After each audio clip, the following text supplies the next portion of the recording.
Nu, čīvriu, 7-2.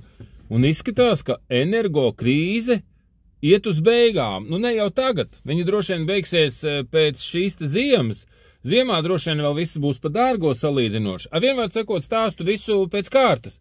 Vakardien izdomāju, ka varbūt man vajadzētu sākt ražot granulas, un lai es ražotu granulas, man vajag skaidas. Un kam ir skaidas? Nu, kokrūpniekiem ir skaidas. Un kā varbūt jūs redzējāt, es biju nofilmējis, neatceros vai šinī vai autospēcu kanālā, Petersona milzu rūpnīca, ko viņš pats uztaisīs to vakuma impregnēšanu un tā tālāk. Es domāju, klausies, Petersonam taču tāds milzīgs cehs ar tiem kokiem, viņš tur zāģēja visu laiku.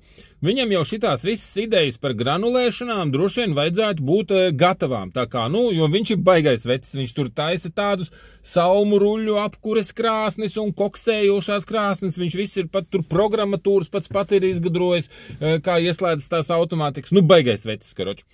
Es nu zvanu Petersonam un saku, nu, vecīt, tu droši vien visu šito jau esi aprēķinājis, vai ne? Kas un kā, un vai tu ražo jau granulas? Viņš saka, viss tas granulas ir figņa, jo visticamākais tas drīz beigsies.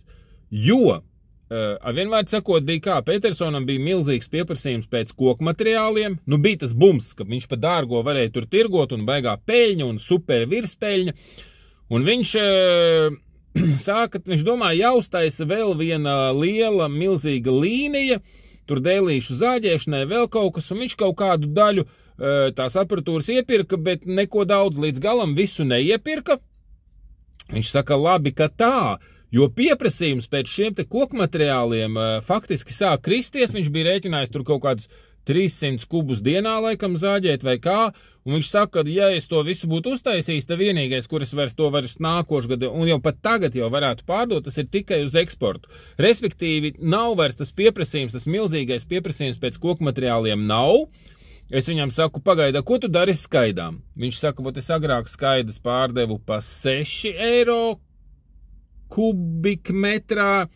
Tagad viņš saka, man pērk pa 13 eiro. Atbrauca fūri, granulu ražotāju, nopērk un tā tālāk, un paši pat sakrāmējot vai kaut kā tā.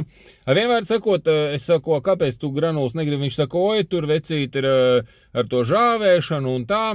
Es gan, godīgi sakot, iedomājos, ka varētu ražot, nu, teiksim tā, nelegālās granulas, ka varētu pie šīm te granulām, pie skaidām pievienot atrabotku, un tur būtu pavisam cits degšanas siltumatdeves koeficients, bet, nu, protams, atrabotku dedzināt ir nelegāli. Tā to nevar darīt. Bet atrabotku no otras puses viņu var centrifugēt un attīrīt, un tas viss, nu tā, ideju līmenī, protams. Bet Petersons par šo te koku, nu, viņš ir dziļi iekšā koku lietās, saproti, nu, meži un tā. Es saku, klausies, bet es aizgāju, domāju, varbūt man jānopērk mešs, un tad, lai nav jāpērk, nu, teiksim, malka, vēl kaut kas nopērku mežu, un tad es tur, ko gribu to zāģēju un ko gribu to ražoju. Es aizgāju uz SSku apskatīties, un īstenībā mešs reāli, nu, nav meža piedāvājumā. Patiešām, nu, pirkšanas sludinājumi ir 100, nu, varbūt ne 100, bet 100. Un savukārt pārdošanas tikai daži. Tātad, jā, pašlaik vēl joprojām ir šis te bums, bet Petersons, nu kā kokrūpniecības speciālists, viņš saka, vecīt, šis viss ir uzpūsts. Tāpat kā, nu, visa šī te saules paneļu lieta, parunājos ar čaļiem, kuri jau sev ir paši salikuši saules paneļus un iedziļinājušies un tā tālāk. Es saku, nu, cik gados tev atmaksāsies? Viņš saka, nu tā kā man valsts atdeva tur 4 štukas atpakaļ, tad es rēķinu, ka man atmaksāsies ķipa apmēram 5 gados tie saules paneļi. Viņš saka, bet tur kaut kādās vai Beļģijās vai kur, tur jau tās atbalsta programmas jau griež nost, ko es arī agrāk iepriekšējā video jau, kur lohi ieberzās ar saules paneļiem, to es paredzēju. Ka kaut kas te nav viss tik vienkārši, tas nevar būt, ka tu pašlaik, man lieku čomākam ir diezgan daudz elektrības paneļu uz jumta, un prikols ir tāds, kad viņš pārdod to elektrību dārgāk, nekā viņš iepērk, no, es nezinu, man arī elektrība nav palikusi dārgāka, kā bija agrāk, acīm redzot, tur kaut kādi, man ir tas, es nezinu, es nekad neesmu kaut kādus speciālos līgumus slēdzis, neko, ko man tas Latvenergo dod. vai kā viņš tas sūds saucās, to es arī ņēmu. Un es domāju, ka man ir tas, kas, parastajiem cilvēkiem, ko viņš tur visu laiku kaut ko pārslēdz, sūta kaut kādus tur līgumus apstiprināt, vēl kaut ko es nevienu neesmu neparakstījis, neapstiprinājis, vienkārši man elektrība ir, cik man prasa, tik es maksāju. Un pašlaik pa vasaru ar tiem kondicionieriem es neko nejūtu, ka man, ka būtu vairāk kā citus gadus. Un kondicionieris jau tas pats siltumsūknis, tikai otrādā virzienā viņš strādā, un es domāju, vai tas siltumsūknis būtu izdevīgāk vai ne. Un tas čalis, kam ir tie paneļi un tā tālāk, viņš pārdod kā firma, nevis kā privātpersona, viņš kā firma pārdod. Un viņš saka, ka viņi visu vasaru esot rēkuši par to, ka viņi pārdod to elektrību tā kā biržā vai kur tur viņi pārdod dārgāk nekā viņi iepērk. Kā firma pat, nekā privāta persona. Un līdz ar to, jā, šāds fakts, ka tas viss ir kaut kā uzpūsts, nedabīgi. Un es domāju, ka tā saules paneļu sāga, ka viņa arī tas atbalsts tiem saules paneļiem, ka viņš varētu rekomendēt, visi kaimiņi jau salikuši jau liela daļa no viņiem. Es domāju, ka te nebūs viss tik vienkārši, kad, jo tādam Latvenergo un visiem pārējiem nav vajadzīgi visu šādu, lai katrs pats sevi apgādātu ar enerģiju.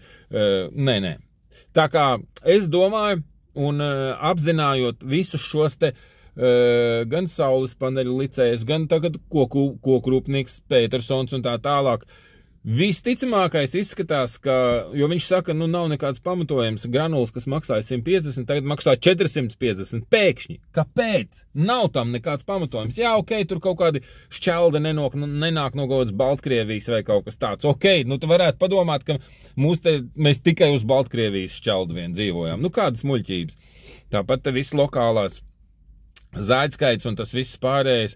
Un, Petersons teica tā, viņš saka, es domāju, ka tagad visi, kam vajadzēja, būs sapirkušies tās granulas, un tūliņās viņām arī visticamākais cenas sāks pazemināties, bet nākošgad, pavasarī, tās cenas būs pavisam zeme, varbūt ne tādā pašā vietā, kur viņas bija, ne 150, jo eiro, protams, ir sadrukāts nenormālos daudzumos, viņš vairs to nav vērts, būs tur vēl 25% inflācija, varbūt ap 200 maksās tās granulas un viss.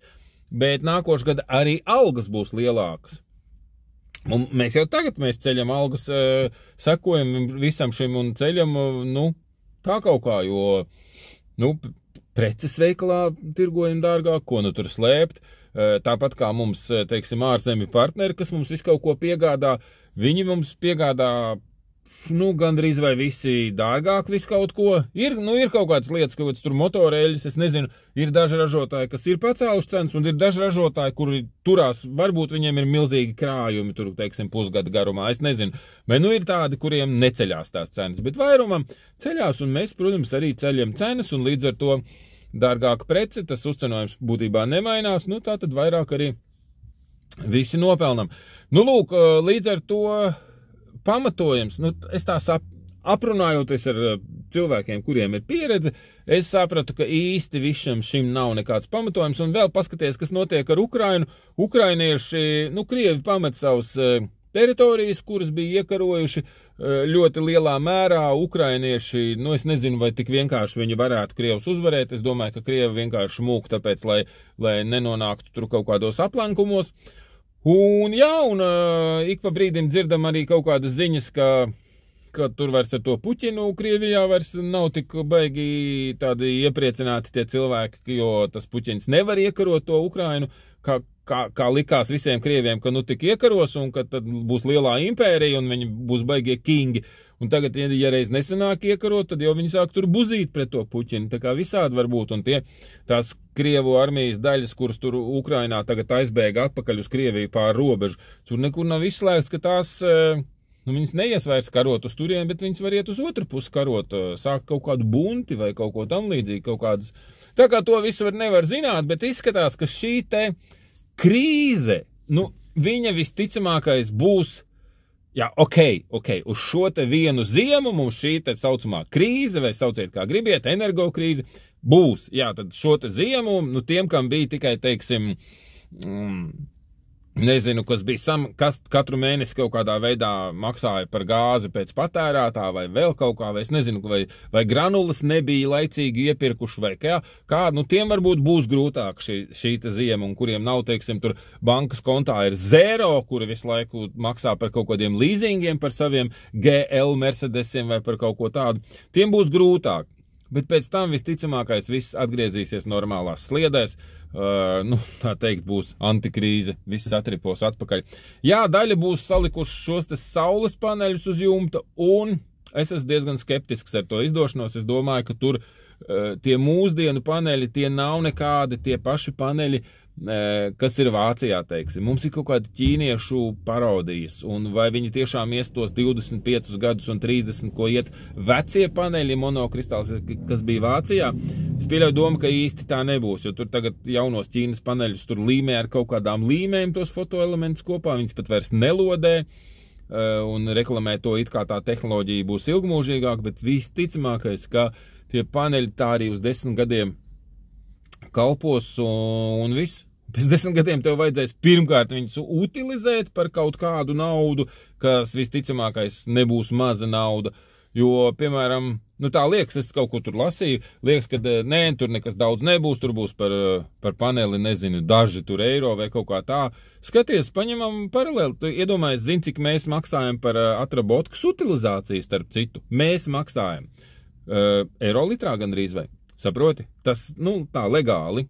Mēs esam reģistrēti tur valsts vides dienestā, kā partneri, un mēs maksājam par eļas utilizāciju, mēs maksājam, pa ko vēl, nu, laikam baigi, vairāk neko tā baigi par atkritumiem tur visādiem.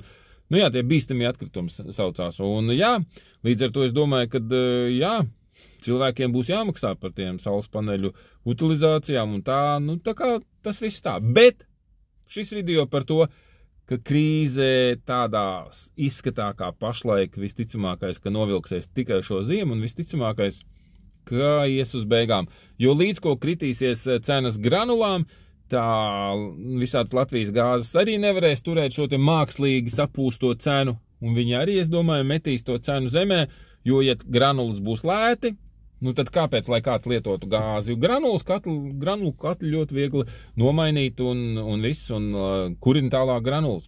Tā kā, lai viņi, nu, kurš tad Latvijas gāzi negribēs tirgot savu gāzi? Gribēs. Es domāju, ka nebūs te nekāds reiz 7. Būs kaut kāds reiz 1,5, varbūt reiz 2. Un, no, salīdzinoši ar pirmskara periodu, ar kaut kādu pagājušo gadu, un tur mēs arī apstāsimies nākošu gadu. Tā es paredzu. Bet nu skatīsimies, davai, kāda tev komentātori vienmēr zina vislabāk? Kāda ir tev informācija tavā rīcībā? Saki jau komentāros, davai, pišķeli juhu.